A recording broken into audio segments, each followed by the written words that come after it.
हाय, hello, नमस्कार, good morning. मी नेहा तुमचं स्वागत करते माझ्या न्यू व्लॉगमध्ये.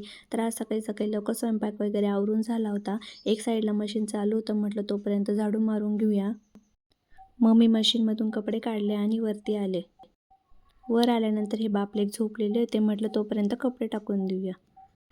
मी कपडे टाकेपर्यंत त्रिशच्या पप्पांनी त्यांचं ऑफिसला जाण्यासाठी सर्व आवरून ठेवलेलं होतं. त्यानंतर ते ऑफिसला निघून गेले.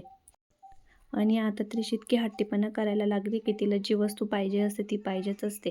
आता तिला ही बॉटल पाहिजे होती, त्यामुळे ती बॉटल काढण्यासाठी सगळे पराक्रम करत होती आणि ती बॉटल येत नव्हती तिच्या हातामध्ये, त्यामुळे ती चिडत पण होती. तरी फायनली तिने कशी तरी ती बॉटल हातात मिळवलीच. त्यानंतर तिला जेवू घातला आणि अंघोळ घालून मी झोपी लावून दिले. संध्याकाळी घरी आल्यानंतर त्रिशचे पप्पा तिच्यासोबत खेळत होते, पण तिला काहीतरी राग आला होता, त्यामुळे इथे मनवायचं काम चालू होतं. त्यानंतर त्रिशचे पप्पा कसेबसे कल्टी मारून तिला बाहेर गेले. त्या रागामध्ये तिने सारा एवढा पसारा काढून ठेवलेला होता. तुमच्या घरात लहान मुलं असलं ते पण असंच पसारा करता का?